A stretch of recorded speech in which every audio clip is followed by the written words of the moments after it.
today we're going to learn how to eliminate anterior shoulder pain. So it's going to be, we're going to evaluate the muscles, we're going to look at what muscles cause pain in the front of the shoulder, and then we're going to learn how to treat them. And then also we're going to learn how to do self-care on them. So it'll be really great. So sometimes, some of the times people have rotator cuff injury, and sometimes their pain is in the front of the shoulder, and this might help them as well. So people who have that, also thoracic outlet syndrome, that you could get relief from the treatment that we're doing here today. Carpal tunnel syndrome, a lot of things that the scalenes would affect. So the muscles that we're going to be working on today, let's take a look at them. Take a look at them over here. Okay, so you could take a look right here. So we're going to be working on the infraspinatus is the most likely one, okay? The deltoid is the second most likely. Scalenes are the third most likely. So for anterior shoulder pain, if you just hit these three, it would be really great.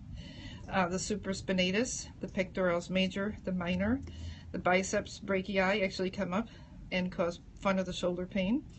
Coracobrachialis, sternalis, subclavius, amazing how it causes pain, and again amazing how latissimus dorsi can come, the muscle that comes all the way from your lower back all the way to the arm, but that causes front of the shoulder pain. And so this is the muscles, and it's 11 muscles that cause front of the shoulder pain. Isn't that amazing? 11? 11. 11? That's 11? 11? Okay. And then we're going to be doing these range of motion tests.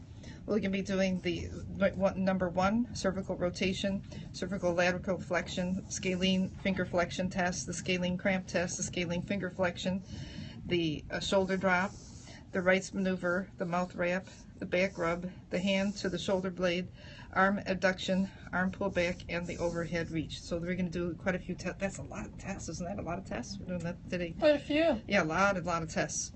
And remember, next week we'll be doing a 45 protocol back of the shoulder pain. So yeah. That's next week. So today we're going to get started on the front of the shoulder pain. And so let's take a look at some of the pain patterns that could cause front of the shoulder pain. Okay, sure.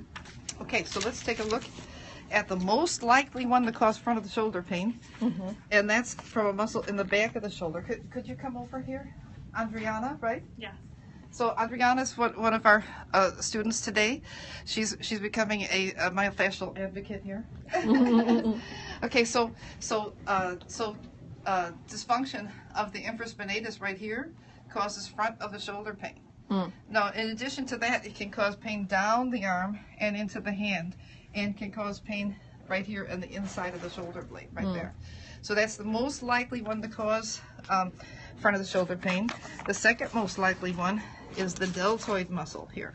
So let's take a look at the deltoid, and we'll just turn a little bit more this way. So the deltoid attaches right here onto the clavicle and onto the acromion, and this is its job. It goes in and lifts the arm like that, and I can feel we have a little dysfunction with that. Yeah.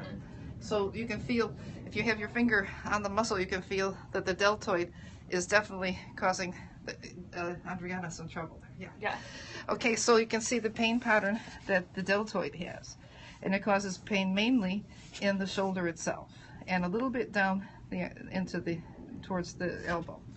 Then the third most likely is a really, really, really important muscle, the scalene muscles, okay?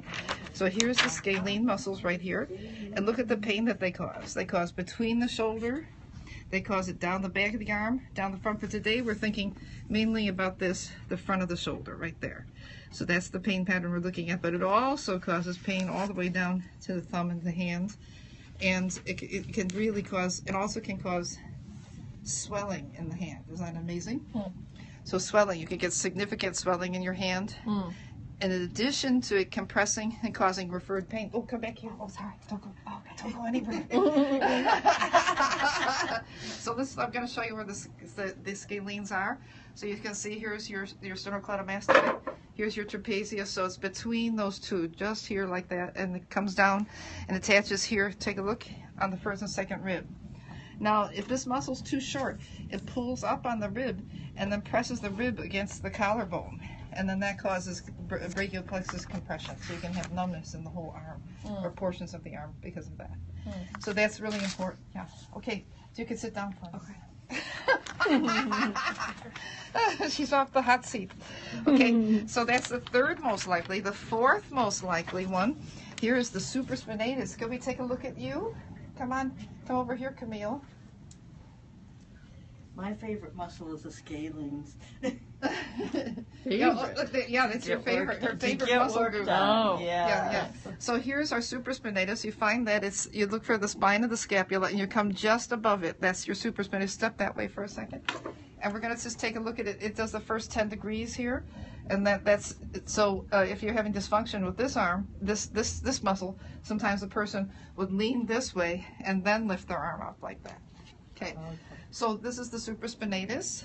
Okay. And so that one here causes pain in the front of the shoulder, and guess where? To the outside of the arm. So also causes, what's that? Tennis elbow. So that right there, the lateral epicondyle. So this is the supraspinatus. And so that's the fourth most likely. The fifth most likely one is here. The pectoralis major and then minor will be the sixth most likely. You see this section of pec major causes front of the shoulder pain right here. So that's this section of it right there. And it causes front of the shoulder pain, and then it could cause some really wicked elbow pain. This one here is called golfer's elbow. Yeah, you've heard of that, right?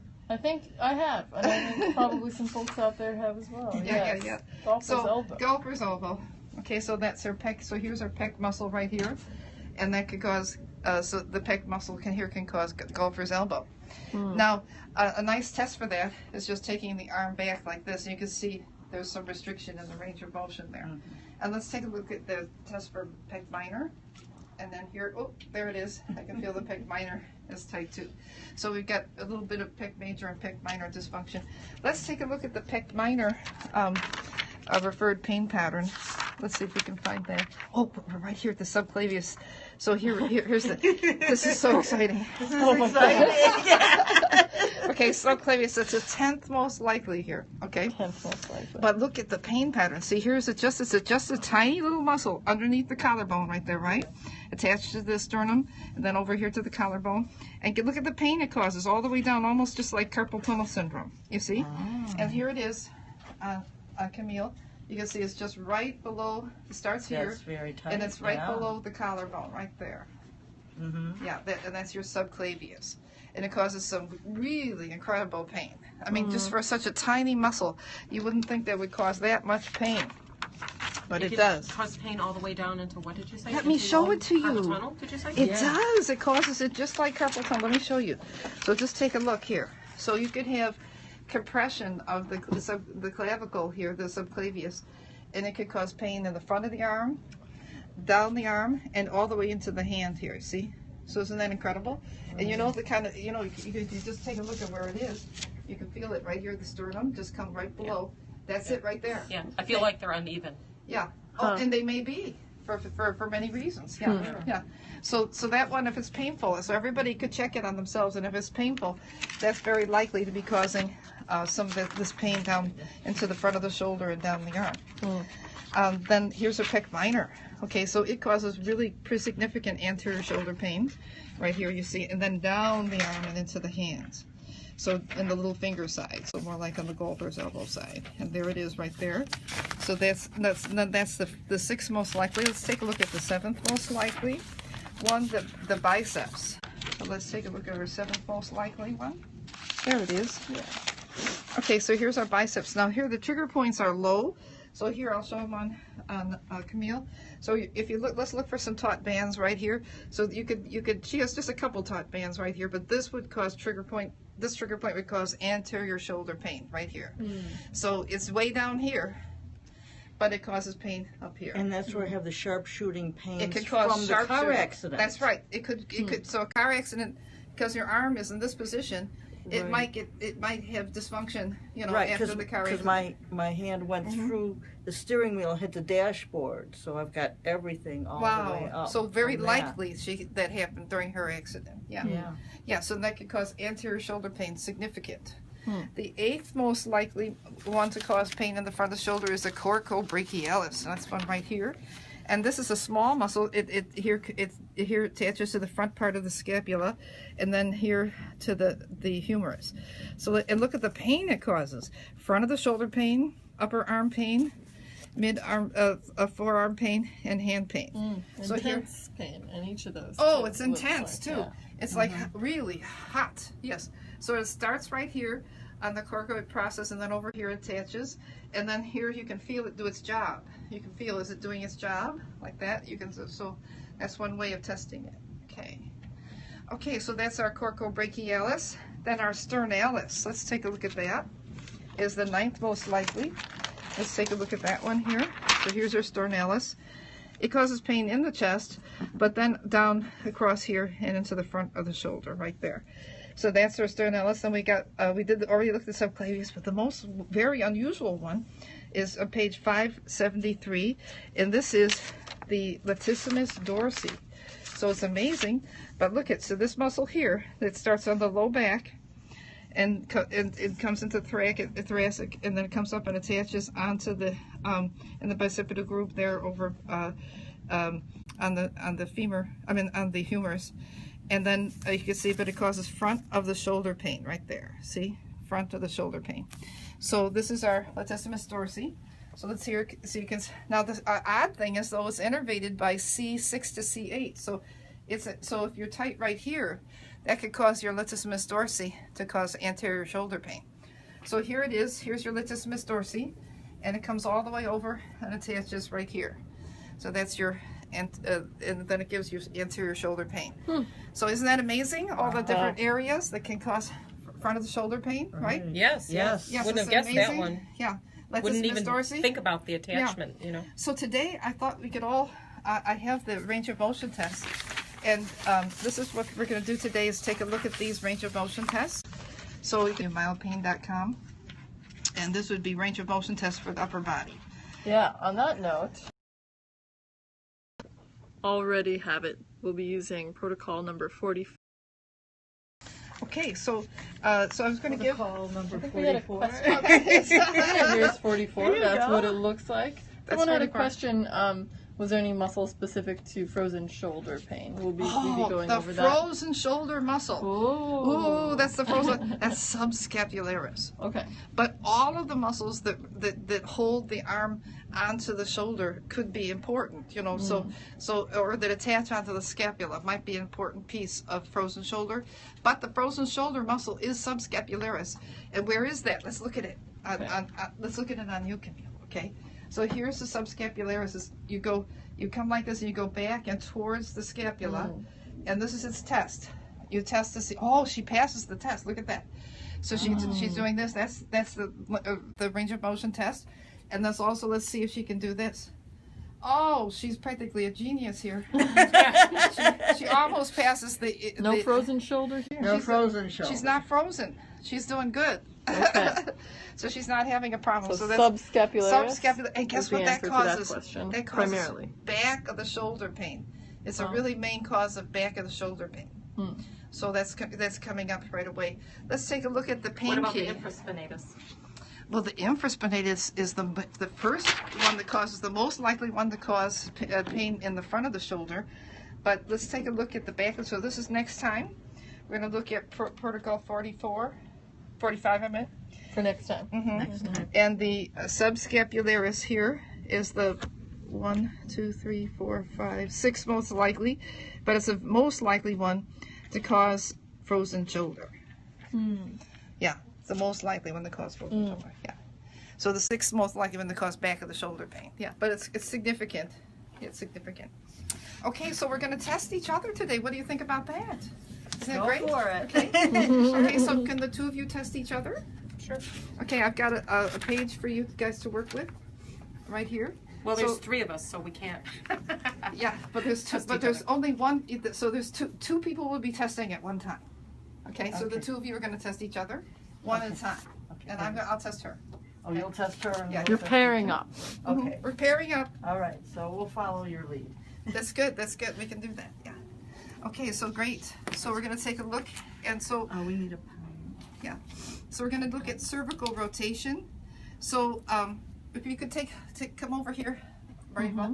And let's take a look at the test over here. We're going to do the first test. We're going to do a cervical rotation. Come on over. So here, this is going to be for the scalene muscles and for the trapezius, but this is for all the muscles, but particularly for today's, the scalenes, okay?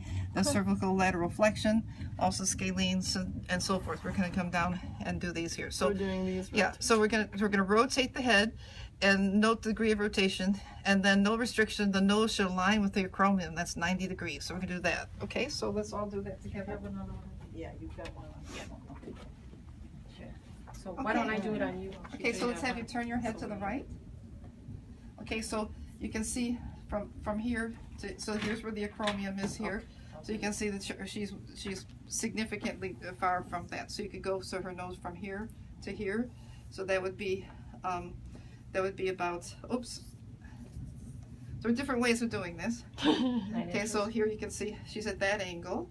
So you can see that so let's go ahead and I'll measure from here to here. So that's 8 inches. Let's go ahead and turn over to the other side. And we're gonna go ahead, and again, it's 8 inches. So another way to do it would be 8 inches on the side. Okay, so where do we write that? Okay, so the next thing we're going to do is lateral flexion, and we're going to do a little. So here we're going to have her ear come to her right shoulder, and do the standing. And you can see let's measure from the earlobe to the shoulder. Okay. Oh, you're good at this. I had my shoulder up. Oh, is it? Yeah, put them down. Let's not No, I hold them up. lowered it. Okay, let's go earlobe to the shoulder. So that's Very 5 inches on the right. Earlobe to the shoulder. That's 5 inches on the left. Okay, so we got a couple. So we're gonna put that in here. And 3.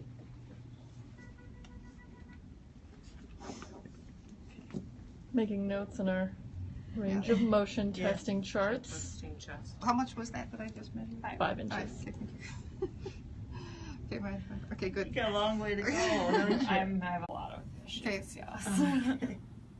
But this Okay, is so- good. You're getting some insight. What we want to do is we're going to test cervical flexion. Oh, So we this can was do right this and wrong. with our fingers. So let's have them go ahead and Chin. bring your chin all the way to your chest. Okay, and so you can see how many fingers. So here she's got -4 fingers. So she's got -4 fingers, or you could measure it with your measuring tape. You can go all the way. Am I all right? 3 inches. You're all the So- way. So this way here she's You're measuring from Yeah, so can you check her? Go ahead. Yeah. you're measuring Okay. from the center of the clavicle to her chin. Yeah, so you're just gonna see how fast. It's So touching. so got it. so like suppose they could only get to here. So then that's like how many fingers would fit there? That's 4. There are 3 fingers, 2 fingers, 1 finger, no So finger. just the chin. Yeah. No finger.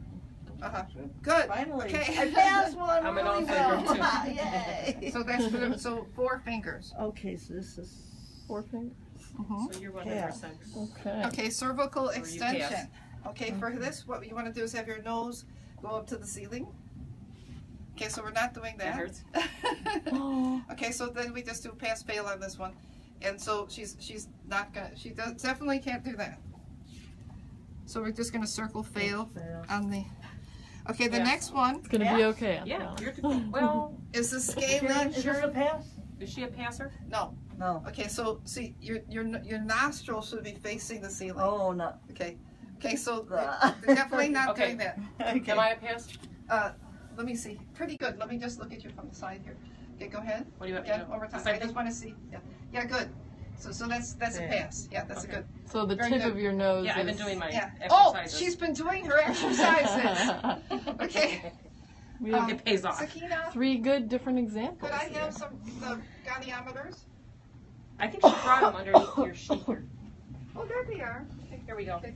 So another way You of got 'em. doing it is you can measure.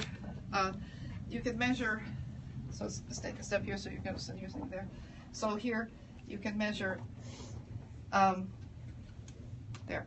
So you put that right at the nose, and then have your face go forward, your nose go forward. Okay. Now we're going to follow it as it goes up. So nose go up. Okay. So you can measure that she's got 80 degrees. That's a great tool, the goniometer. Right. Minus 80 degrees. So the goniometer is a good tool as well for measuring. So really important one next, super important, is the scalene finger flexion test. You like We that? do that all the time. Okay, so I never so pass you, for that you extend your interphalangeal, your metacarpal phalangeal joint, and then you're going to flex all your interphalangeal joints. So so you can see if you could. So if your fingers are sticking out like that, then you know that you probably have scalene Right. compression. Pretty good. Okay, Pretty good so, finger flexion in this group. Looks Not like. too bad, not too bad. Yeah, It's a these- really a good way to really Got look a at it little carefully. resistance. Not So too let's good, all go but- to the hallway and let's check it more carefully. Sure. Okay, put your hand right there. You stand here. Hey, come on, girls, come this way. Come on, Linda. Okay, so you're gonna stand here. You're gonna put your hand on the wall because so you get all your knuckles on the wall, okay? And then you're gonna bend all your joints. So you're gonna stay. So here. So keep your knuckles. So when she keeps her knuckles on the wall, there's a little bit of space. So she has a goal of getting this to keep her knuckles on the wall and have no space there. Okay, let me look on you. Come out this way. Okay, keep your knuckles on the wall. Okay, so you have a little bit of dysfunction in the anterior scaling. So maybe we could correct that, okay? So today we'll see if we can correct that. So here, so you can see when you keep your knuckles on the wall. Oh, she's fixing it now. Was I That cheating? looks pretty good. Pretty good. Maybe I should do it with the other Not hand. bad, not bad. Maybe I should do it with the other So I've hand. got one finger that touches. So here Yeah. we've got a little dysfunction. So here you can see that she still has a little space. So let's see if we can correct that today. Let's check it on the other hand. Then it hurts here when I do that. Yeah. So The that's deltoid? so she feels it right there. Yes. Let's go ahead, try it on this hand, and let's see how you do. So this here a little better. Yeah. So the left one's good. The right hand is typically we use it a lot and that often is the mouse arm and everything. So that's definitely a problem. Okay. So it's so important for us to all pass the scalene finger flexion Yes. test. Okay. Okay. So let's go ahead and let's mark down. You can touch your ear. Okay, She so can touch your ear. Next, we're going to Yeah. do the mouth wrap test. What are you okay? supposed to do? So this is the You're mouth gonna wrap touch test. your mouth. So this you're supposed to be able to count around the center of your mouth, like that. So let's go ahead and we're going to test This each is other. hysterical. Okay, so for Camille, take a look at this. This is Okay. funny. So you're measuring from the middle finger to the middle of the mouth, and so you can put down her right side is minus 3 1/4 inches. Left side. Oh, left. Left side. This arm here. This is the right arm. Right. It's the Oh, measurement it's of the the right right arm. arm, not Yeah. the left Yeah, side. where- That's why I said Okay, it. right That's why I arm. said The right arm is going to the Right left arm is side. going to the left Minus 3 side. 1/4 Yes, correct. for you. Okay, Minus let's try 3 your right arm. 1/4. Okay, and you just don't try hard, just do it. Yeah, that's it. So minus 5 inches. 3 Okay, you can take a look at this. Come over here. So you're going to Okay. measure from the middle finger to the middle of the mouth. You can see it's Now, 5 help me 1/4 figure this one out, because I'm not inches. really- Okay, don't so it's mark minus. So it. you Okay, should no, be I'm able not- to actually come all the way to the mouth. So I'm going to make a note of that here. I'm not getting this at all. So 5 You're not alone. inches.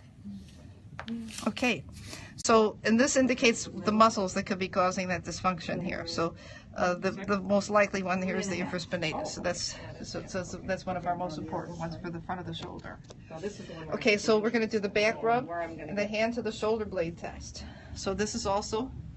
So this is This is better. So This is here 3. she can do the back rub. So she's doing the back The other rub one's 3 1/2. That one's 3. like that. So she's doing the back rub. Okay, we'll follow behind you. Okay, okay. but she's Where we at? let's do the so we're doing the back rub so you guys can do it. So you should be able to get your hand across to the other side like this. Did Across we do like shoulder this. drop already? We didn't do that one. Oh, back So like this. so here's the hand. So so for the back rub is this one. Watch. You'll be able to take it across like that. That's the back rub. Oh, So we all can do that one, right? Yeah. We're doing that one, Looking right? We're good. doing that one. yeah. Okay, the next one is you want to be able to come your hand all the way to the shoulder blade like that. Keep dreaming. Okay? Okay, so then you're going to measure. Oh, okay. Oh, that's- Keep dreaming. Okay, so Whoa. we're going to measure here. Oh, here's your shoulder blade. So way you're up gonna- here. I know. So you're going to that's- measure to the superior, Oh, we have to go all the way up to the the superior spine- crest, yeah, spinous the spine of the process. scapula. Yeah. So you're going to go to the spine of the scapula, measure to the middle finger, and that's Middle 5 finger. inches. This Mhm. Middle finger, yeah. And you've got 9 9. inches. Okay, let's look at 9. 9 on the right. Okay. Right 9. Mm-hmm. Where's that? Hand And then to here we go. shoulder This one, blade. oh, this one's Right, bothering you. 9. Oh, wow, look at this one. This Wait, is aren't you nine. doing the same one? 9 Oh, no, inches you're on not. this No, one. this Okay, is a lot. okay. This one's better. This is the one she can't move. Spinous Okay. process to the So this middle one has more finger. pain. This one is much So the better. left one, 6. the left one was a fail, and it was minus 9 inches, and the right one was a fail, it was minus 5 inches. Okay, so, and again, these are the muscles, when you fail that one, these are all the muscles that could be causing the trouble. The infraspinatus, check the the deltoid, I'm the not going to do very rest well of the on this. rotator cuff, the latissimus dorsi, and the Do you want me to by teres this minor. stuff so you No. can see? So there's a lot of muscles that could be causing trouble. Okay, so we're gonna do, High up here. I think one more test today. Yeah, so, okay, you have to be able to pass all these range of motion tests if you're going to be able to So use there's your only hands, 6. because you've Yeah. got to be able to pass My- every one of my these injury tests. one is better than So this one. there'll be a lot more tests in the future, but they're so You know, it so will fall important too that far we behind. pass all these range of motion tests, and then we're going to be pain free and be able to really strong and be able to use our arms and our hands, the rest of our body, and all the time. You know. Okay. All right. All right, so we have one more test here, the arm pullback test. So we're gonna just do that. Let's see if we can. That's right. Okay, so here we're gonna. So we're gonna take. I felt it was She's going doing deep right breathing there like that. already. Okay, Can't so go. You won't be definitely. able to go back. So let's all Yeah. look at about where it is. So it definitely isn't passing. Okay, so here let's take a look at the other one. And this one, how far does, about there? About Yeah, there, it's good. okay. about How there. far back? Did you should measure it that go? from Okay. anything? Okay, it should go all the way back. Okay, okay, so we could measure it this way. One way to measure it would be so we could measure it right at the acromion if we want. And we could see, since this is where it's supposed to go, we could measure the distance between here and here. So, so that's, 45. so here, so that's to about there. So that's 10, 20, 30, 40, 50, 60, 70, 80, 90, 100. So it's like, it's missing quite a bit of, it's at least 90 degrees missing, almost 90, like 80, 85 degrees. So how many degrees are you supposed to be able to go back? 90, you're supposed to get it all the way back. Let's try Okay. one of you. Let's Okay. go ahead and stand up. Okay, you test her. You test her. Sit down. Oh, one of you test the other of you. Mutton chef. Three stooges go. Okay, so we got this. So you're gonna take the arm We're back. gonna take you back. Okay. About Okay. to there. Okay. Okay. So you can see, so she's coming back, so you want to come back here to about a 90 degree. So this is a 90-degree angle if you can go all the way back. Okay, yeah, so this would be, so you want the arm to come all the way to here, so this Okay, is. relax. Mhm, so it's Okay. minus about, at least about 70 degrees there, yeah. 70 degrees. Yeah. And Let's this take one? this one back. You see this one comes back almost perfect, but not perfect, but close, okay? Why is that not full Well, range? it's a little bit tight. You're like, it looks full range. Yeah. So this left one doesn't pass for sure. The right one is an almost pass. You can put almost pass, right, left is definitely not. It's at least minus about 70 degrees. Okay. Okay. You're minus about 85. Yeah. Okay. Minus. Oh, we'll take a look at you. Yes, we Yeah. will. Here we go. So here we go. So we're gonna go ahead and take the arm out to the side, and then we're gonna bring it back. And look at she's a passing. That's what you call a passing. Full, huh? Yeah. Cool. Okay, so we come on back, and she passes. I did my exercise. She did her exercises. She remembered when she didn't pass before, and she So she I wanted knew you we to were gonna test do her. this tonight. she knew it. Oh, She she didn't want was it. ready. So it's not on this chart, but this is the one I like to do for the pec, you guys. Okay, so everybody take a look, do it on themselves. So I like you to get this arm back and go high, middle, and low. If the low one is the one that gives you the anterior shoulder pain. Okay, so let's check it on you. Okay, so here you're gonna go pull it back there, and that's dysfunctional. A little bit dysfunctional. A little bit dysfunctional on the left. Oh, sorry, it's too fast. No, you're fine. Okay, and then here on this side, the right. So high, middle, low. That's pass. So pass on the right, left fails. Okay. Then we're gonna look at Now the highs are causing pain. on me on both sides. Yeah, so then that would be the low pec, The low part. low pec. And that often causes inside the elbow pain, you know, and shoulder pain, yeah. Okay, yeah, you can get them on Amazon. Okay, so, and then the last one is the pec minor. So for this, we're gonna listen to our watch like this. So pretend like our watch is ticking, we're gonna listen to it. Then we take our arm back like that, that's our pec minor. So go ahead and listen, and take your arm back. How's that feel on the right? Like I can't really do it. Not perfect on the right, okay. Let's try it on the left. Just do it a little bit, then. It's not gonna work, right? No.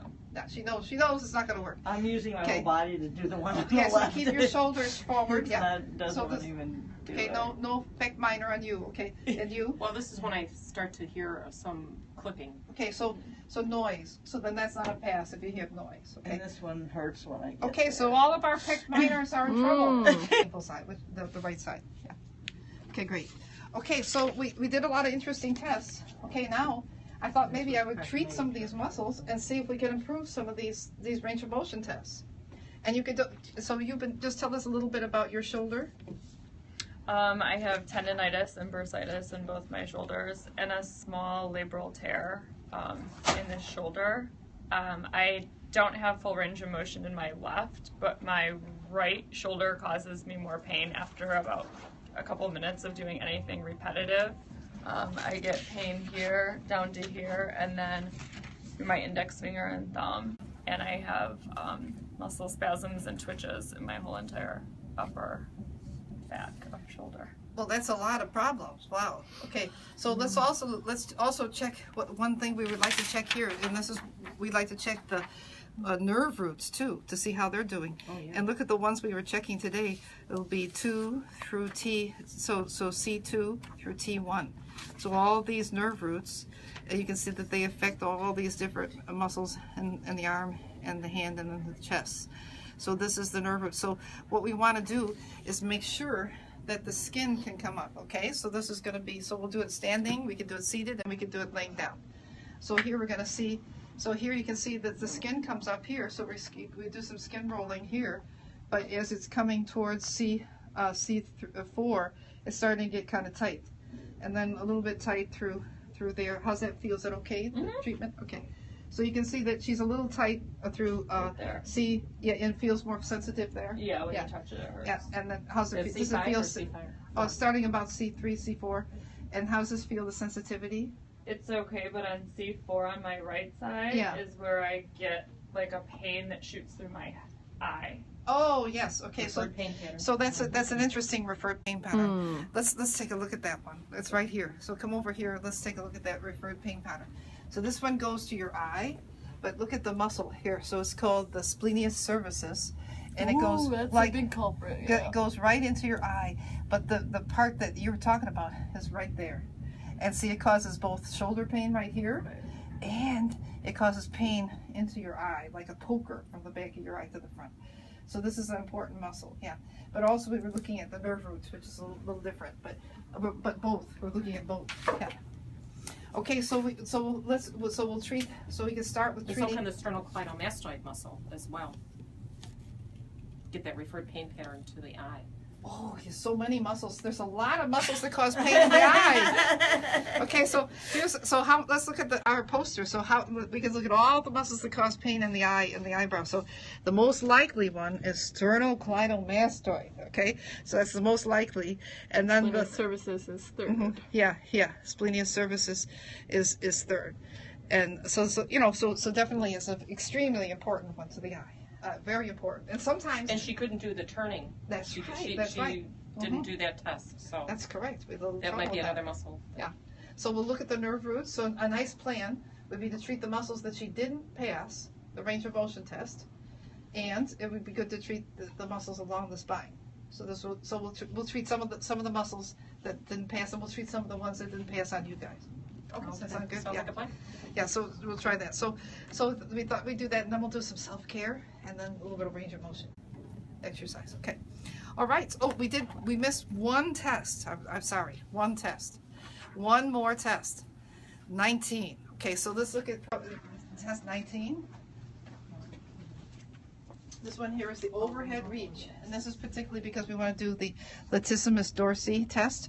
And so here we're going to go do 18? Test 8. 18? It's 19. It just looks like it's 18. So this one here is 19. The Oh, I overhead see what reach. you're saying. Yeah. So and so. Ignore this. Yeah. I noticed that. I always constantly am getting the wrong one. Okay, so we're going to have you clap over your head. Go ahead. And that's a little hard to do. Okay. So don't bother. Don't work on it too hard. Okay, good. All right. So if you can. All right. So Is this a pass? that's pretty good. Doing good. You're doing good. Okay, so we're doing good with that. And then another way I like to test it is I like to feel the latissimus dorsi. So let's go ahead and let's feel the latissimus dorsi while she's doing this activity. So let's go ahead and I'll show you the activity. So I have you kind of reach over like this and like that. And I'd like to feel the muscle while you're doing it. And then come on down with your elbow down and come on over. With this one? Yeah, let's try that one. Let me feel. Oh yeah, you feel a lot of restriction in the range of motion here. Yeah. Okay, let's feel it on this one again. One more time here. And you feel it a little bit on that one. So here. more restriction on the left side. Yeah, a little bit more on the left. Okay, so, oh good, you changed, yes, okay. Okay, so we're gonna take a look at right now at these little nerve roots here and see if we can't help her with that. Remember, C2 to T1 are the ones we wanna look at today.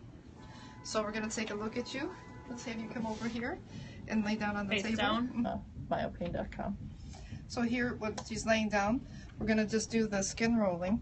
And you can see it rolls real nice here, but over here, it starts to not roll so easy. So we're going to see if we can just improve that by treating the multifidi and the rotatories. And just take a couple minutes to do that. And then you could be thinking about how you might be able to treat this area yourself. So I'm going to go over here, just going to press in. So we're going to feel the spine of the scapula, feel the transverse processes, and we're going to press towards the spine. Towards the spinous processes, and then towards the transverse process. The spine and scapula is down here. Okay, here, towards the spine, and then towards the transverse processes. So going inward, and then going outward. So up, in, and down. Well, we could do that too. We could go different ways, but I was going towards, and then away. So, But straight in is good too. Yeah. Okay, so let's go ahead. We go a little lower. So here we're going to go press in and towards the spine and then away. So in that little, what we call lamina groove often, we're going to press in there. And then we're going to look again. Does it roll better now that we did that? Yes, it does.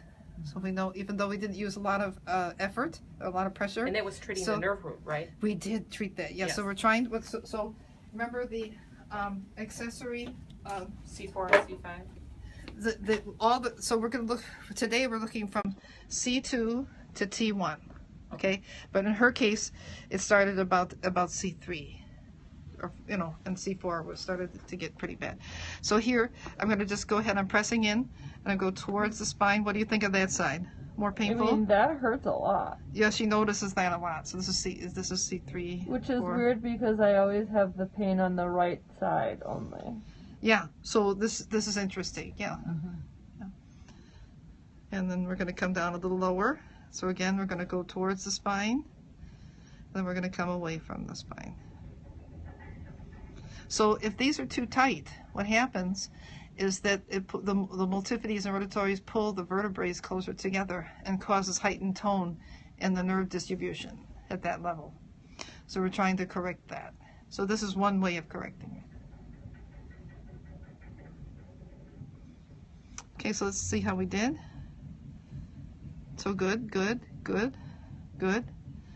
So a little bit here. See, yeah, she notices it. I Yeah. can feel it. She felt it too. She noticed it. So it's a little higher up, C2. Yeah, here. So I'm going to go towards C3, C2. Right there. Right there. Right there, yeah. We're both in agreement of this spot. So you can feel the taut bands right there. So it feels like little rotatories. The rotatories are only about this big here. Okay? The multifidies are about that long. So they're not very big and not very thick. So I'm holding So it while it's the she's spaghetti breathing. in the neck. The spaghetti, little spaghetti.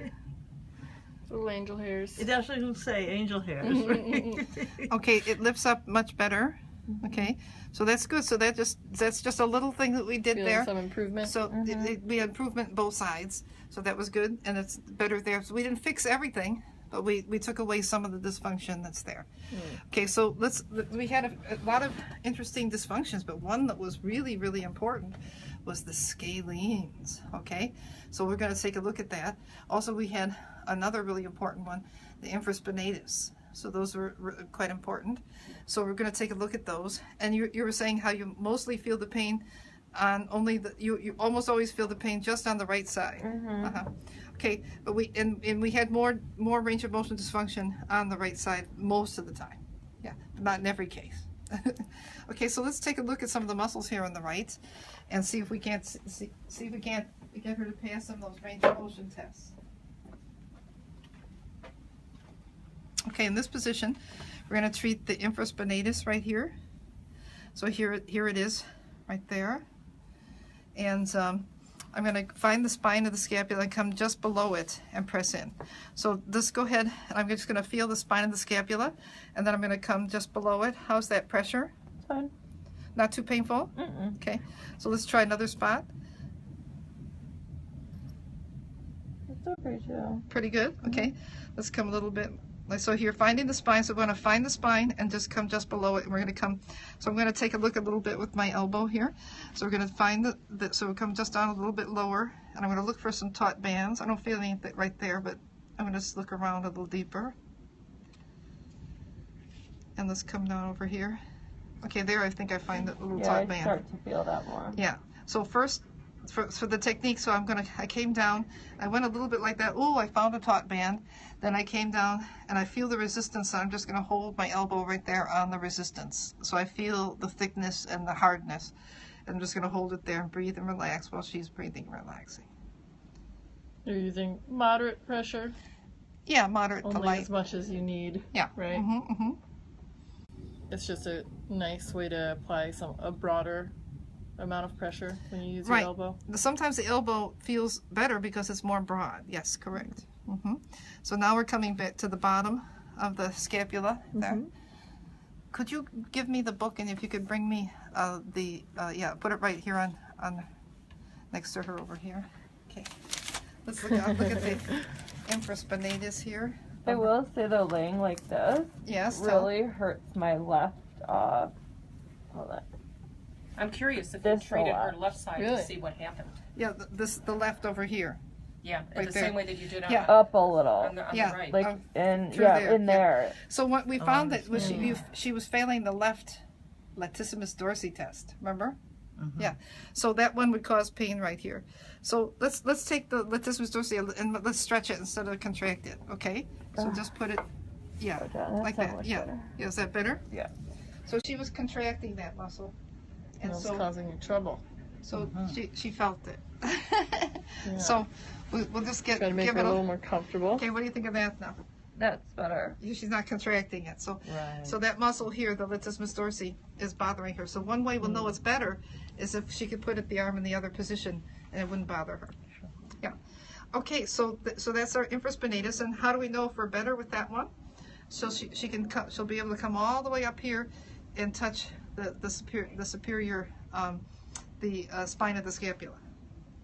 So she's oh, that's pretty good. That's pretty good. Yeah. Okay, press your hand down towards my hand. Push down and relax. Now, Oh, you notice that? Okay, let go, relax. Okay, good. So it's coming closer, but it's we're not all fixed yet. I have a very long work in progress. We all are. Well, you'll know it's totally fixed when you can come and touch all the way up to here. Okay. Okay. So that's our infraspinatus. So another muscle we're going to treat is the deltoid. So here we're going to go ahead and take a look at the deltoid right here. And so how's the comfort of your arm right here? That's fine. Pretty good. So we're going to take a look at the deltoid. So I can feel some taut bands right here. Can you show us the deltoid? It's number 2. Number 2. Mm-hmm. I can show it on here. Mm-hmm. And the deltoid is on page 624. Number 2. Mm-hmm. We're looking here at the number 44 protocol. Mhm. You can see the muscles that refer pain there and the way that the trigger points are patterned. Okay, here we go. Okay, great. And the, So and here's- the nerve root, C5. Right. I'm seeing C5 on That's right, C5, C6. So this is your deltoid, and here's the referred pain pattern. So here causes front of the shoulder pain and outside of the shoulder pain there. So that's our deltoid. So we're going to take a look at the deltoid. So we're going to treat it a little bit while we're moving it.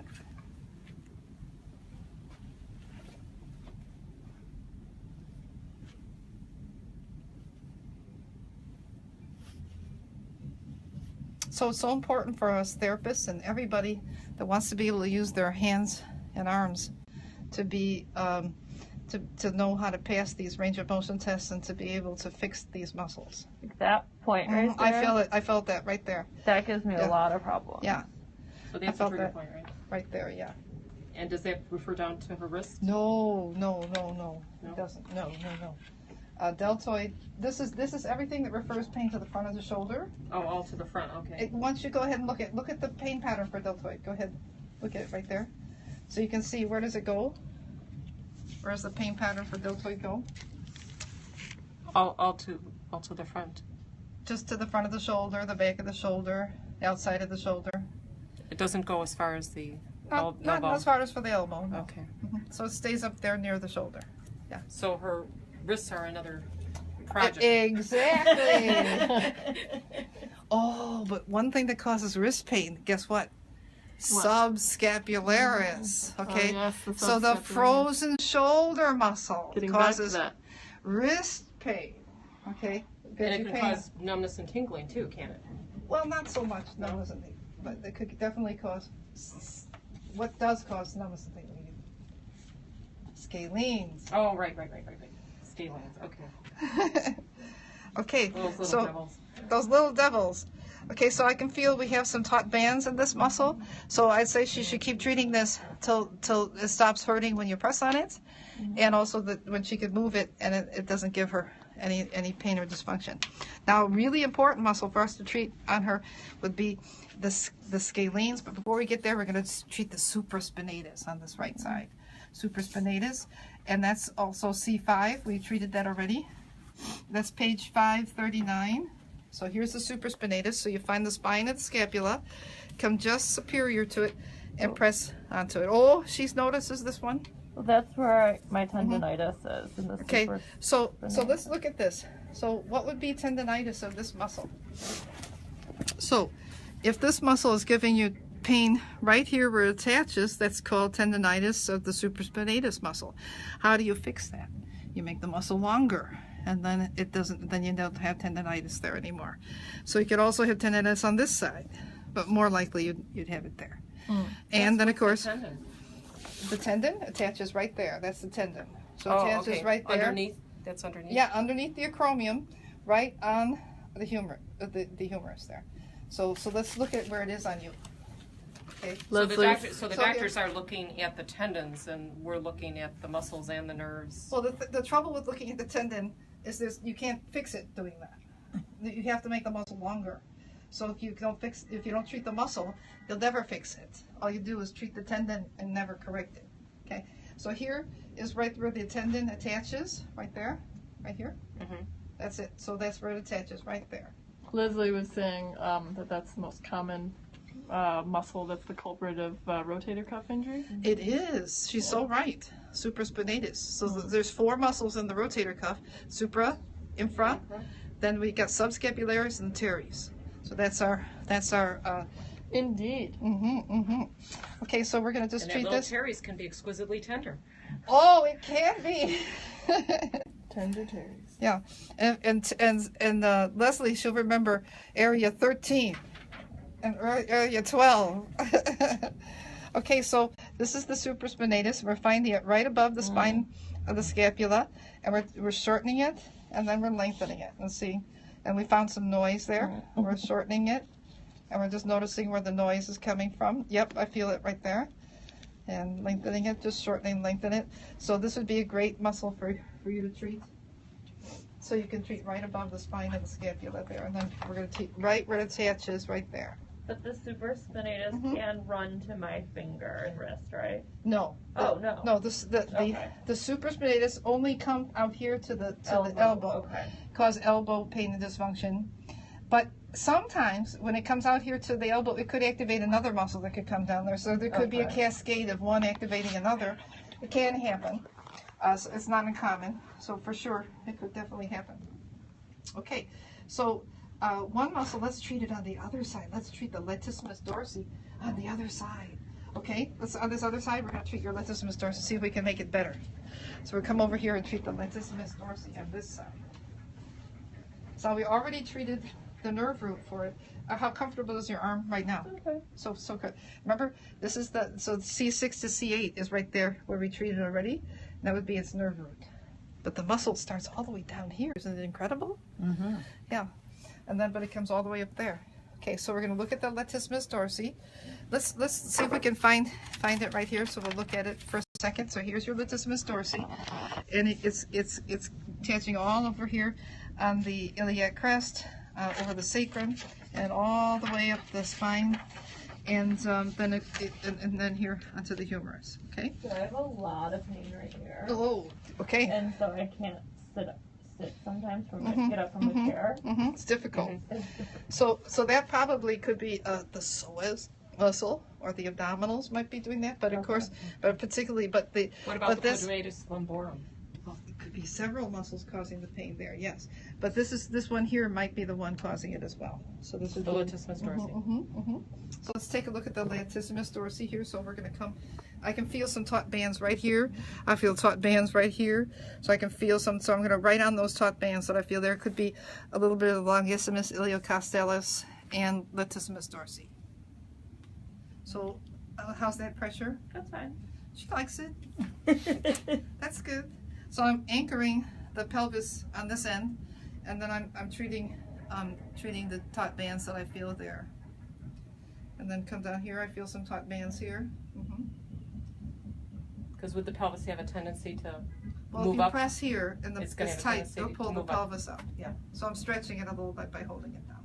So you're treating her on the stretch. That's right. I'm slightly stretching it. Even because that's what she's on the body support system. So the back is slightly stretched. So when slightly stretched, the taut bands stick out, and so then you can see them more readily. So when he's slightly stretched, the taut bands will stick right out. But if you had her bolstered like most people do, that would tense it rather than stretch it.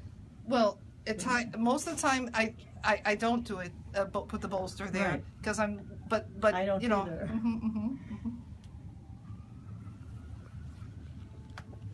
Okay, so we're coming up a little higher.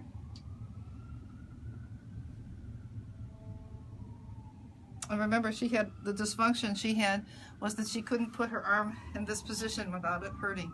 So this would be the strengthener for latissimus dorsi. So begin the hand this here. Well, felt a little better. That did. It feels a little better. Yeah. It's not so tight now. Yeah. She gets better so fast. She's amazing. Okay.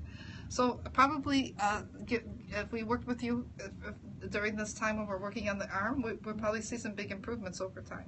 Yeah, as you're learning and as we're treating you. So if you can come to some of the other classes, that'd be great. I'll be here. She's coming. Don't miss the front. You can't just do the back without the front. Oh my gosh, I know. I've already scheduled it next week. She's coming. Yeah. Okay, we got her. Okay, wonderful. And then we're coming to where it attaches. So that gets really painful in there sometimes. Can be really painful here. And that's the attachment of the latissimus dorsi. That's coming, but that's all the way over here. Oh, you're not. What were you doing? Oh, just I coming see. towards it. Coming Oh, towards okay. it. Yeah. So just going over. Then we like to treat all the way onto the attachments, if we can. And then this. Oh, what you noticed Not there? ready for So that. the front of my inside of the shoulder. Starts pulling. This Yeah. one. Yeah. Starts pulling. Okay, great. Front of the Okay. shoulder. Front of the shoulder. Front of the shoulder. Exactly. Treating the back. So. Reading the scalenes, remember, take a look here.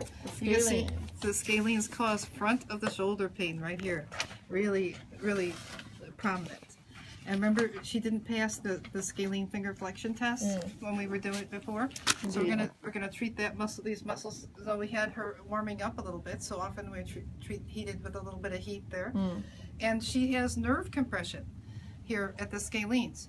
So she's got a pulling up of the first and second rib, causing compression of the brachioplexus. So she has nerve compression in the arm from the scalenes. So we're going to go ahead and we're going to treat the scalenes. So here they are. So I'm giving them a little bit of a massage.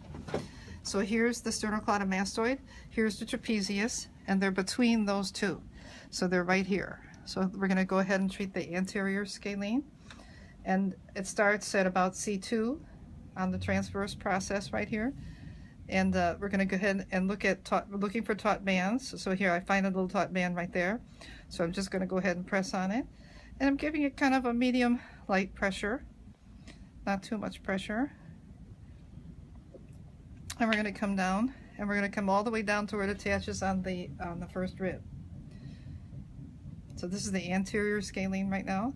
I can feel that like going in the front of something. Yeah, it goes all the way to the front and then down the arm and all the way down to my the arm too.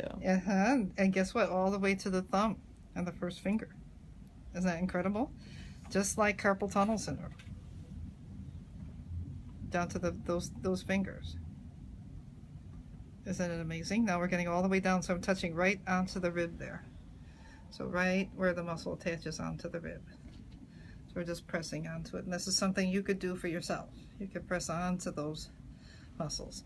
So now we're going to come back here to where about C2 and on the transverse process there.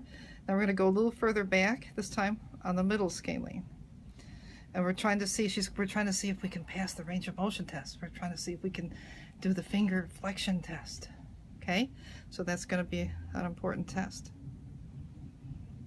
You guys are treating yourselves over Yes. there? Oh yes, She we're goes treating that? Yeah. ourselves. We're not going to waste an opportunity. Yeah, everyone's following along. Dailies Do like them are out there. important. You know, we've got the synergy here. We got synergy going here. Yeah. With, That's it.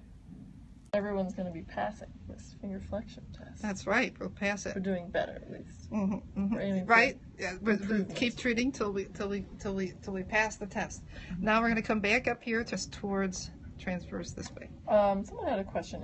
If a patient has arthritis, is there an alternative to the finger flexion test? Well, the incredible thing is that arthritis is frequently due to muscle dysfunction. So, and when we get down to the hands, I'm going to be doing some really special stuff to show you how to get rid of arthritic growths, bony growths on the fingers themselves. Oh, that's So very this exciting. is really, it's going to be really exciting.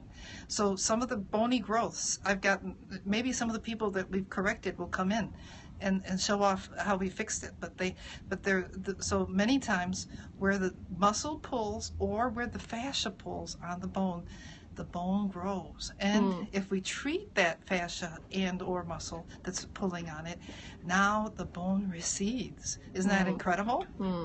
But a lot of Yeah, they said awesome. but The a- person who asked the question. yeah, so that's coming up. So this will be one of the last Yeah. classes we'll That's be a great treating. question, though. Mhm. Yeah. We really, this is so incredible. I just want everyone to watch this whole thing and learn how to fix all of the neck, shoulder, hand, and arm pain dysfunctions, nerve compressions for yourself and your family, your friends, and your clients. So yeah, it's going to Even be if they have incredible. arthritis, no matter what the age. And all our physicians, if you have people with nerve compression, hand pain, elbow pain, remember the most likely cause is myofascial. You guys some of you are using I'm using some a tools tool. now. A Yes. handy jackknobber. Okay, Great for so stuff like let's this. take a look here. She's passing it on the first finger. She's passing it on the second finger. She's passing it on the third finger. So she's passing the range of motion tests here for the doing good. scalenes. So this is good. We can test her later on the wall. Yeah. But so far, so good. Improving. Does it Yeah. feel a little better? Yeah, Yeah. definitely. It's much Yeah. easier now. Yeah, she can do it. Isn't that great? Yeah. So it's a great start. And that Great didn't start. even hurt what you did. Isn't that wonderful? So that's because we're looking for the result, and we don't always have to use a lot of pressure, but we're looking for the painful spots. But many times, just the right amount of pressure gets you your result. Okay, the next muscle that we're going to treat. So we treated the supraspinatus. We treated the infraspinatus. We treated the deltoid, the scalene. Okay, now we're going to take a look at treating the latissimus dorsi. Looking back at our protocol number 44 again, which you can find at myopain.com. We're going to treat the latissimus dorsi in this position, side lying, and we're going to treat the pecs over here. So, and then we're going to take a look at the biceps and the brachialis and the sternalis. So we're going to treat quite a few muscles in this position. Okay, all right. So so it was great that worked pretty good. That was great. Yeah. Okay, so now we're going to take a look at the latissimus dorsi. So let's go ahead and how's that arm feel about that there? Yeah. Good. Okay, so we're going to put the latissimus dorsi a little bit on the stretch. So see, since it attaches here in the hip, I'm going to take the leg and straighten it, and I'm going to have the arm over the head as much as possible. Okay, so she's going to, so you can bend this one. There's our pain pattern. We'll get this one down. Dorsi. So here we go. So here we're going to, and while we're doing that, I think I'll put the heat a little bit up here, just to keep everything nice and warm up there. So we're a little bit on the stretch, you said? Yes, we're just a little bit on the stretch. So we got her top leg back a little bit to do So that. here we're going to stretch the latissimus dorsi. So we're going to look for some taut bands with our elbow, so I can feel some right there. Okay, so I'm going to go ahead and give them a little bit of stretch. What do you think of that one? Yeah, I can definitely feel that. Remember, these go to the front of the shoulder. Isn't that incredible? The front of the shoulder. Yeah. Look where we are. I've had a lot of issues with that one. It's the You've had culprit it. for a lot of things. It's like amazing, right? Surprising. How could we have that? How could it happen? So I'm anchoring the hip down. I'm pulling with the left, pulling it back and stretching the bands, and I'm holding down the hip with the right. So you're only applying pressure here with your left elbow. That's The other correct. one, you're just holding it in. That's correct. And you notice I don't use my hands part of the time. So that's using less repetitive, I'm using more parts of me instead of using the same part Good for all the you time. as well. Yes, I'm fixing me. I'm fixing me. Okay, so while I'm treating people, and also I had noted that my bone density tests show that all this using my body to do the pressure work, all my bones are dense. So I'm getting probably a goodly amount of muscles and are pulling on the bones and causing the bones to get denser, which they found to be true in people with osteoporosis all the way, women all the way to over 90, and they found when they just did weight-bearing exercise, that's kind of what I'm doing here, that they increase their bone density. Basically staying active thoroughly. Yeah. Right. So even doing this work, so even doing the treatment on ourselves, Using your own weight. on other people, we're actually doing some of that too, apparently. Yeah. Right. So we're keeping up our bones. So they should do a study with Yes. body workers yes. and see, Yes, and see how you know, we do it. especially Yes. postmenopausal body workers. There's a lot of them, and see what their bone density is compared That's to it. the other average. population. Yeah, we could do it. We could definitely do Very it. true. Okay, so here we took a look at the lat there, and we're going to go ahead and look at it a little bit more in this position and move it a little. So I'm just going to see it moving. So I like to see the muscle moving, and I like to There you feel go. it moving. Oh yeah. It looks good so far. So it's working. I can feel it's working. Good. Okay, so we did pretty good on our lat. Another muscle we're going to treat is the pec. We're going to treat it in this position. Okay? So the part of the pec that causes really bad pain in the front of the shoulder is this upper part right here. Okay? Right there. Now, what could cause this to get tight, dysfunctional? What do you think? What do you think? Pulling. So having it forward, in this forward position. And guess who does that? A lot of people who sleep on their side go like this and shorten this section here. So one thing we could do is lengthen it when we get up in the morning, or not shorten it to begin with. Okay. So, Or crouching over your computer, or Yes. looking over your cell And phone. Yes. driving. Yeah. so many Basically, things. Driving. So here modern it is. daily life. Everything you Modern do. daily life. Correct. So everyone can use some counteracting exercise. and So treatment here, for the this. section that we're working on here, it attaches onto the collarbone, and then comes and attaches onto the arm. So here, attaches onto the collarbone, and then here onto the arm. So we're going to take a look at that, and we're putting it slightly on the stretch while we're doing it. So I've got it slightly on the stretch, and then I've got one hand here, and I'm noticing was what I'm doing, making it stretch a little bit. I'm asking the question as I'm doing it. You know, I'm Yeah, you're noticing. trying to notice I'm assessing any differences. any you're doing differences that I'm noticing. Yeah, we're making it longer. Yeah. So here it's starting to get a little teensy bit longer. I can feel it. Responding well to that. That's it. That's it. It's coming along. It So I used feel to some bands right here. spasm if I leaned over for more than a couple seconds. Leaned over. Like if I was at a desk standing Uh-huh. and I leaned in going that like that, like position, this? it would get stuck and start spazzing. Oh, okay. So then that's no good. Yeah. No. Yeah. No good at all. No good. And what actually causes a spasm? So that's a dysfunction. So trigger points can cause you to have muscle dysfunction like that. So that's one kind of dysfunction you could have. It's just a particular type of Mhm, reaction. It's like it's ratchety. It could spasm. When you don't have full range of motion. Mhm. And You don't have full control do over something. it. When you have so trigger points are a dysfunction at the neuromuscular juncture, at the juncture between the nerve and the muscle. Okay, and if that juncture is not working right, you could have ratchety, you could have spasms. So, and you could have just short muscles that don't, and you could have muscles that press on the nerve. So all of those things could be giving you trouble. Okay, so it's doing a little better. Okay, so this one here, I'd like to. So this test we didn't do. We did the standing test. We checked that, but we didn't do the laying down test. what you're looking for. So Some measuring charts? tape. A Measuring tape. measuring tape. We've got tape. Oh, we've got lots of Okay. ways. We got it. We got it.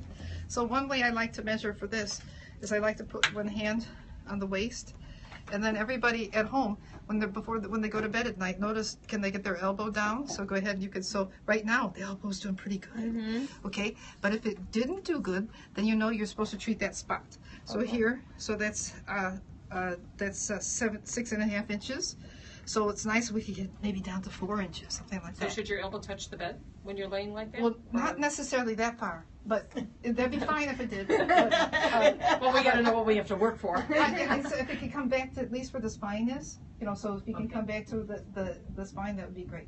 So here, we're making it a little longer. It's coming along. It's getting a little longer. It's coming along.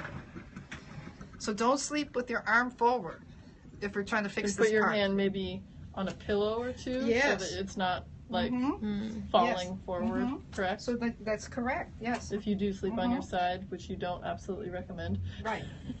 Correct. So I know if you you could- recommended a 3/4 sort of sleeping style for That's people one who way. like to sleep on the side. So here, if you could have a pillow behind Oh, you that's a like good that. way, yeah. So something like this, or your partner, you could put your hand on your partner. So instead of reaching forward, Be you're- it a instead of pillow or a hugging human. your partner this Yeah. way, don't do that. Hug your partner this way. Okay? Or you could put your arm on something behind you there. Okay? So I had 2 people in Hawaii, husband and wife, and they both had pain in their shoulder from going forward like this, both of them. And they spooning and putting their arm in that position. Yeah. They both had trouble there. Spooning syndrome, yeah. Spooning syndrome. That's it. That's it. Yeah. So here it's coming back really nice. So let's take a look at our. Leslie's making jokes. She is. Okay, so look, it's coming down. So here now we're gonna just take. Oh, now it's Oh, coming down. yeah. That's So true. it's She made a 5 good point inches. though. Her Oh my joke. God. She said Okay. partners have a tendency to move. Maybe pillows are better. Alternative to partner. Okay, now another muscle we're going to look at is subclavius. Okay, so remember it's right under the collarbone, right here. And remember, it causes such horrible pain. Remember, go ahead. She's going to show you the pain. It causes it all the way down to the hand, the front of the arm. It causes it the lower arm, the upper arm, and then down to the hand, the thumb, and the first 2 fingers. Isn't that incredible? C5 and C6 again. That's right. That's C5 and C6, and we did find that That we had you trouble treated. there, and we did treat that. So we're going right underneath the collarbone. And it's a little bit painful, right? Mm-hmm. Yeah. So I can feel it. I got some So you're taut bands going right there, and I'm pressing on it. underneath. Right On the underneath. lower side of the collarbone. Yes, Yeah. the lower part of the collarbone. Correct. Yeah, how can you make sure you don't come in contact with the subclavian vein? It's not there. Yeah. So it's not right there. So it's So you don't have to worry about it. That's correct. Where would that be? We could show so the Sure. So that's on this the is- danger. No, in so this. because we're going to go, see, we're going right here towards the clavicle, towards the clavicle, towards the clavicle. So we're doing fine there. So we'll look at it when we're doing the pec minor. We'll take a nice Sure. nice picture of those. Okay, so we're doing really good here. I'm just going to move it a little bit. Now we're going to take a look at pec major and pec minor. What do you think of that? Okay, so let's do the outer border of pec major. We did the top part of it. Let's do the outer border right there. So this is the outer border. Oh yeah, that's a good one to see. She's going to show that. She's got a picture of Travell doing it. Nobody likes this one. Nobody likes this one. That's Travell. true. Very true. Travell was I can doing it. attest to that. She's aware of this one. We're aware. Okay, now we're going to take a look at the pec minor. So can you open it up to pec minor? Yep, coming. Okay, so here's where pec minor attaches, right here, and then down here onto our ribs. So take a look. So here it attaches here onto our ribs, just like that, and then onto the front part of the scapula. Okay, so let's look at the little nerve pictures. See the little nerve. So see if you can find the it might be in the scalene one. So if the scalene would be number 3. Treating the pec Pec minor. minor. Oh, here where we There it we is. see. Here, So here's where show we it. see. Show the picture. Yeah. Yeah, this is a good So- one. So here, Yeah. so here's the so here's our subclavian, and this can get all compressed by the pec minor here. So what you want to do is press on the pec minor. You press onto the subclavian artery and vein, but then you get right off of them. And then if you make this longer, Well, it looks like that's the That's- brachial vein and artery. The Yeah. subclavian vein they cut out of this particular image. oh, okay, but sorry. the No, here it subclavian- is, but it's kind of hidden in the back. I think See, it's this one. Yeah, it's that one. it's the one that's cut. It's kind of Yeah. deep in. Yeah. Mhm. So you're not really going to contact it. Not really, yeah. But even if you did, it's okay for a short time. You know. And that feels very tight in there, like Yeah. right there. Oh my Yeah. gosh. So here, remember, we're trying to pass this range of motion test. We're going to listen to our watch, and then we're going to come back and take the arm. There it is. So you can feel the resistance right there. So I'm just going to hold it there. I'm using kind of medium pressure. How's the painfulness? I mean, it's fine. I can Medium just definitely painfulness. feel Mhm. like that I can't move it anymore. You can feel how it doesn't want to move anymore. Yeah. So here's what you want to do is you want to listen to your watch and take your arm back. That's just to the amount that feels comfortable. Okay. So and then as soon as it gets more and more flexible, you take it further and further back. Okay. So that's how we treat our pec minor. Okay, great. So we've done most of the muscles. Let's see if we did them all. Let's check them all. Ouch. Ouch indeed. Oh, we didn't do the sternalis or the coracobrachialis or the biceps. Okay, so we have to do that one. Okay. Okay, so let's go ahead and let's look at the sternalis. So here we're going to get right on the sternum. So we're going to get right on the sternum, and then also I'm going to just take the arm back a little bit like this. There you are, yeah.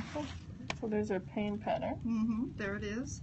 Cool. And it's C5, C6, C7, C8, And it can mimic C1. chest pain too. Yes, yes. So a lot of these muscles, all the pecs and the scalenes, could make you think you're having a heart attack. It kind of feels like that. Yeah. Yeah. Especially if you're a man. And women, Because the symptoms are Yeah, different so- for women. But yeah, but yes, you're right. But sometimes, I just had a person that had a heart attack and they had only felt pain up here in their mid back between their shoulder blades. Yeah, I got it. Oh, that's Yeah, yeah. But they fixed it. It was, and then they put a stent in, so he did just fine. good. Nice to know. He's on the right side of the dirt today. He didn't die. The right side Okay. of the dirt. That's it. The right side of the dirt, not under, on top of it. On top of the dirt. Okay, so here is our biceps muscle. So here's attaching. So you want to give us a little picture of our biceps? So here's attaching here and attaches here. So it's here on the front part of the scapula and also here in the bicipital groove. And then comes down, and then attaches over here. There you are. Okay, there it is. So you can see how it's attaching here, and into the forearm, and then here up here attaches into the bicipital groove and into the anterior part of the scapula. Is that what they mean by being in the groove? That's it. Yes. So how's that painfulness here? Right there's, I think it hurts the most. Okay, remember this causes pain in the front of the shoulder. So here we are, causes pain here in the front of the shoulder. Now, one of the troubles with this one is everybody is bending their arm all the time. So for this one, the main exercise for it is unbend it. So just don't have it in the bent position all the time. So that's this one here. So I'm taking it out of the bent position and I'm putting it here in the stretch position. And I'm lengthening them, so as I'm putting in the stretch position, I can feel the taut bands that are sticking out. And those are the ones we want to make longer. Okay, so we're going to make those longer.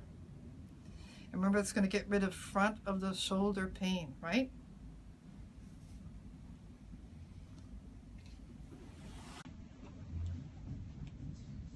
Also causes antecubital pain.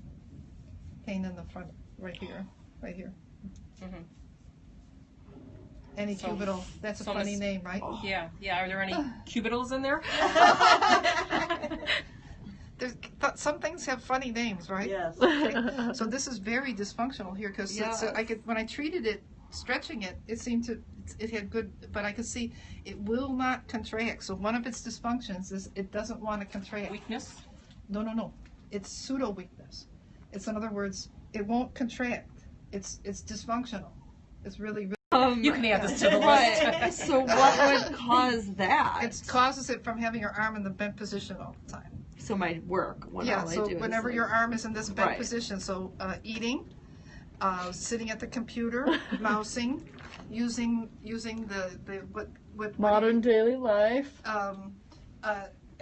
driving, Mhm. okay, driving, and anything in this position will activate it. So what's the answer for it? Putting it in this position. So this is what I do. So I put the hand in this position a lot. So if you see me walking around, you often see me putting it in this position because I'm kind of trying to contradict the tendency for us to always have this arm bent. So if even a lot of people who have this trouble, I'll see them, they'll be walking around, they'll have their arms like this. Like walking around like a T-Rex They'll all the always- time. Or like T-Rex this, syndrome. like a T-Rex. They're kind of like, they got their arms. Spooning Or on your syndrome? phone. T-Rex Yeah, okay. syndrome. The other thing Yes. is people are Oh, on yeah. their phones like this. Yes. Okay, so it's the muscle that you use to be on your phone like this. And then they're looking down Okay, in the so cervical. it's like this, This too. or like this. Okay, so this, but then people are, what do they do when they sleep? Okay, so you can have Fetal 8 position. hours of this. Okay, so all the time, this is like the most shortened muscle here. So this is a really big shortened muscle. So what we want to do is make sure this muscle gets longer. Okay, a lot longer. You better hit her too, because I don't know what I'm doing. So we want to make sure it gets longer, okay? Mm-hmm. So I can feel it's very lumpy here. Okay? Right. So one of the dysfunctions is it's short, and we can't get it to contract, so then it would be profoundly weak then. Okay. Then you Yeah, get that's to why I use- was asking about yeah. weakness. But I'm Yes. saying, it's why is it weak? So it's just when people say weak, they think it's weak because you're deconditioned. It's not Okay. deconditioning. It's weak because it's short. Okay. Oh. So it's totally different reason. Okay. So whenever you say, oh, it's weak, then they think strengthen it. That's what causes people to have really, really, really, really bad myofascial dysfunction. That's how to send people off into the ozone. Oh, okay. We won't Strengthen- strengthen it. Strengthening dysfunctional tissue causes you to make all the myofascial dysfunction worse everywhere. So then I've been telling my clients the right thing because they say, oh, well, I need to exercise more, I need to work out more, and I say, you need to deactivate the trigger points first That's and right. stretch out gently and then strengthen. That Have would I been be- telling them the that right would thing? be very excellent advice. Okay. Got hearts on that one. Okay, so in different parts of the country, I've been coming to visit that part of the country, and say, for instance, in Indiana, Elkhart area, I have nurses, doctors, accountants, all kinds of people that have been very, very, very injured because they were weak, and they had done those strengthening. And they Everyone's caused saying them- things like, "Oh, that's so true. That's so true." It is true. It's all true. It's all true. Okay, so it's a little better. Mm-hmm. It's a little better. Okay, so what's better is there. Whoa, that part nice. was better, We but not got that something part. there. Not that part. So Okay. so what we want to do is keep treating it till we can contract it all the way and stretch it all the way without any dysfunction. And it's a trigger point yeah. that So is it's- probably loaded with all sorts of toxins and chemical wastes. yes. Well, That's- it's not that's- just what that's they found. causing irritation. Okay, what they found in the muscles have trigger points. This is what they found. It had what they call substance P, and it had sensitizing chemicals. So what they did is they put a hollow acupuncture needle in there, and they found the sensitive area. They put it in, they pushed out the sensitizing chemicals, and the one that was in there that was really important was substance P. And then there was also interleukin 1 and 6. There was also prostaglandin. There was chemicals plus. Does that There have was to do with low- the immune system? Interleukin? Nope. Oh, they used it. It was used for many things. They found it. Yes, correct. It's a $30,000 to $50,000 shot if you don't have it. So interleukin 1 and 6 gets caught in there. Also low pH and no ATP. So there's no ATP. There's a little bit of research that's No in there energy. on this. Yeah, so there's the no energy. mitochondria. The mitochondria So is one reason it can't sleeping. contract right is because it doesn't have any food. Okay, there's no food for it to eat. Hey, it's a little better now. You got that section is. working. Okay. Yeah, it feels better too. See, so it's coming along. Okay, so that would so I like to at least get it about 30% better, if not between 30 and 100%. So at least if 30%, that's good. So it's definitely better. So I'm glad. So we did really well with that. So let's see, did we do all of the muscles? Oh, coracobrachialis. We didn't do that one. Okay, so let's go ahead and look at Thanks for helping Linda with showing all the pictures. Oh, sure. That's great. She's a big help. Okay, so here we're going to feel the coracobrachialis. It's right here. I can find it. It causes Here we so go. much Oh, yes, pain. yes, yes, yes, yes. Okay, this coracobrachialis. Again, it gets dysfunctional from, guess what? Having your arm in this position again. Same thing. Okay. Okay. Take a look I'll at show that. it. There it is. And this one can compress a nerve, the musculocutaneous nerve, and cause nerve compression in the forearm. Okay, so that's great to know. So here, this one here is the coracobrachialis. So I treat it a little bit in range of motion. Here, I'll treat it a little bit while we're just got it in neutral position.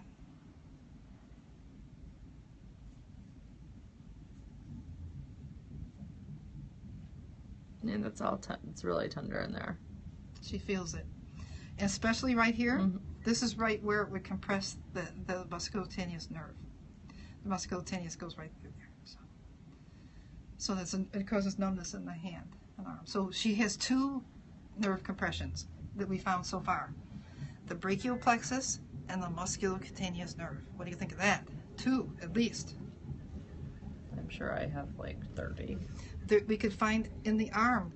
You can have up to maybe 11, 12, 13 nerve compression areas in the arm. Yeah. By the muscles. Mhm. Oh, we also found that we did find some also at the nerve roots. So 3 areas. It was at the nerve roots, at the scalenes, at the brachial plexus, and at the musculocutaneous. So 3. No wonder she's having trouble. Okay, so I think we found some improvements in all those. So we found them so usually I keep testing right as I'm going along, And we saw that everything improved. So that's great. So I'd say that it's likely that if you continue to do the things that we're suggesting, that we'll see some improvements. Okay, great. Okay, let's have you go ahead and sit up.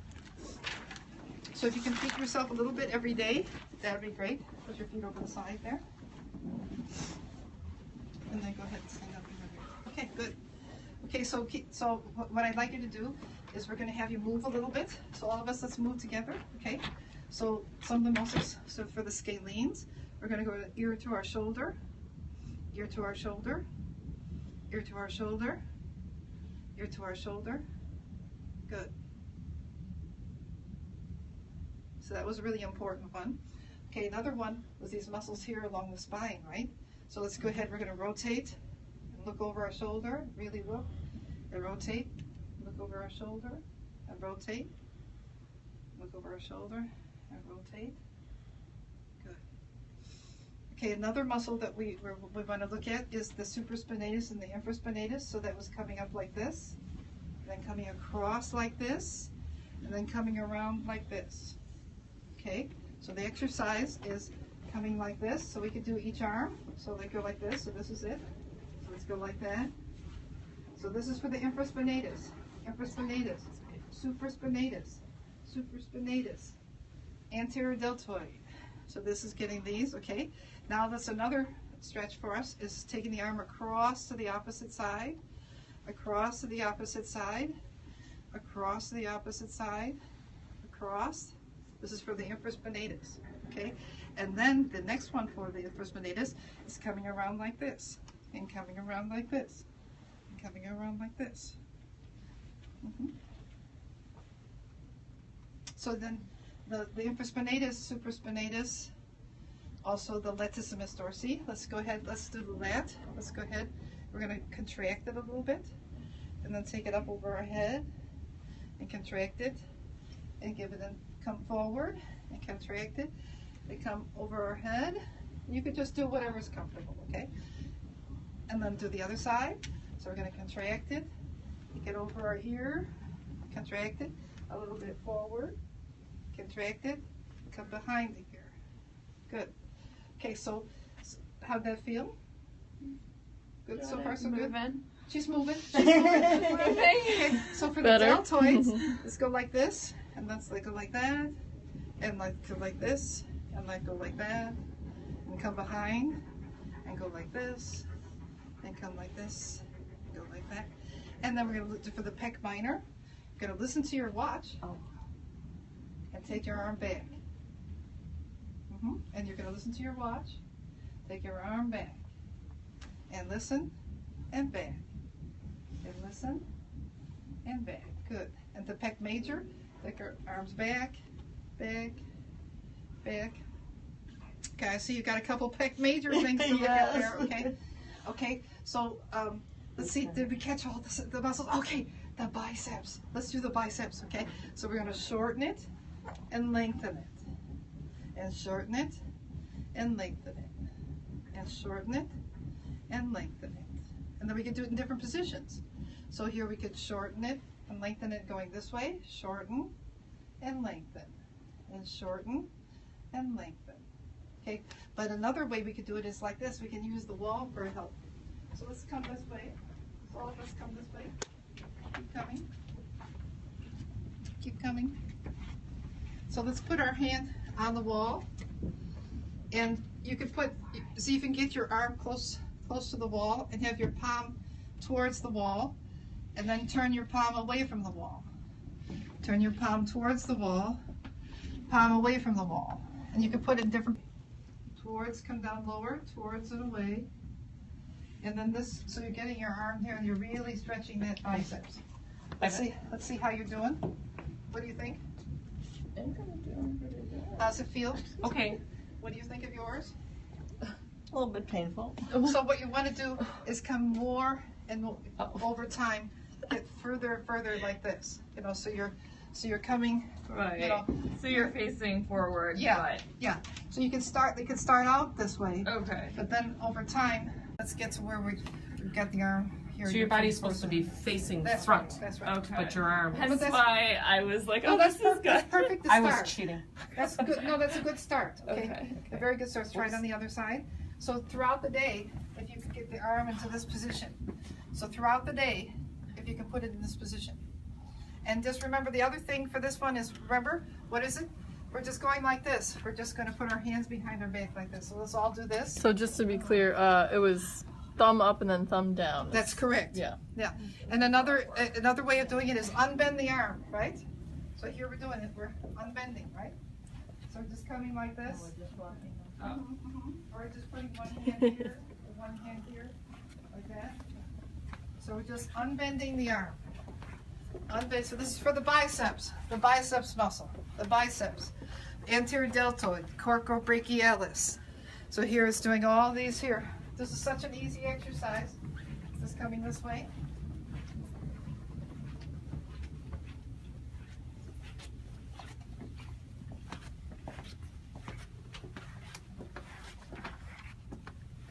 Come on in. I think we did it. I think we did it. Okay. So those here's are range of motion encouraging stretches.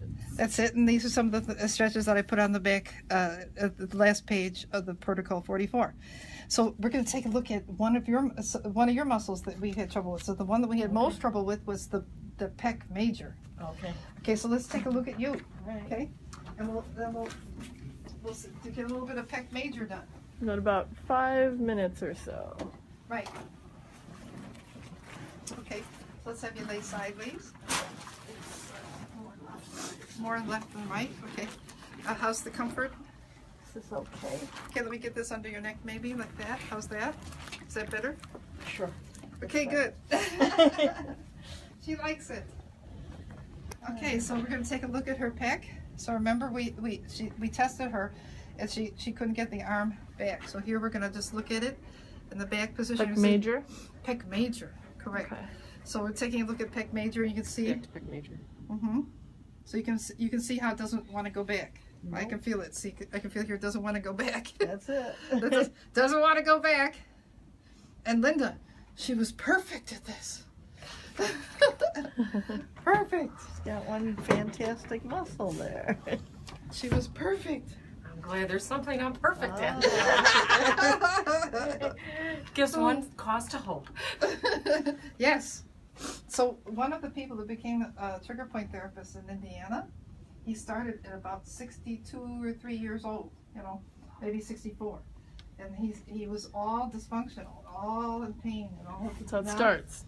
He lost a lot of weight, and now he's a therapist, and he's been fixing everything all the time, and now he's passing all the range of motion tests. I think he passed, all of them after about 6 months or a year. And now he's got 2 clinics. Wow. Oh. Who's that? Steve, yeah, in Indiana. So he did good starting out late. There was some calls for you to come to Orlando earlier. In the We podcast. want to come to Orlando. You want to come? We want to come to Orlando. So the Orlando people, tell us your name, send us your email. And We'll come to you. We'll find the time to come to Orlando. Yeah, like February maybe. Yes. Now I have a place to stay in Daytona, which isn't too far from there. Yeah, my friend who just moved there this year, so I have a place to stay in Orlando area. Yeah. So it's you girls. Is it winter? Is it winter? It's winter here. Yes, it's Everyone winter wants here. to come to Orlando also. It's winter here. And Fort Myers also. Oh yeah, Fort Myers is great. Yeah. Miami. Someone's saying they want to be a patient. Well, if you want to come visit in Chicago, you can definitely also be a patient here. We try to also do seminars and make visits around the country. Yeah, we'd love to come down to Florida and train people. That'd be great. Yeah. So we have some great workshops there. That'd be super. Yeah, you can email us at info@myopain.com. It'd be great. We'd love to know where people are. And who wants us to come visit them? Yeah. Wow, this arm wants to come back now. Look at this. It's doing Woo, better. woo, woo, woo. This is a nice arm. Okay, so since we did the pec major, let's try the pec minor. Oh, Okay. yeah. So let's try the pec minor. See if we can get the pec minor. So pec minors coming along. Boy, everyone improves. You guys are improving so fast while we're treating you. You guys are amazing at improving. Just amazing. Yeah, it's looking much better. Much better.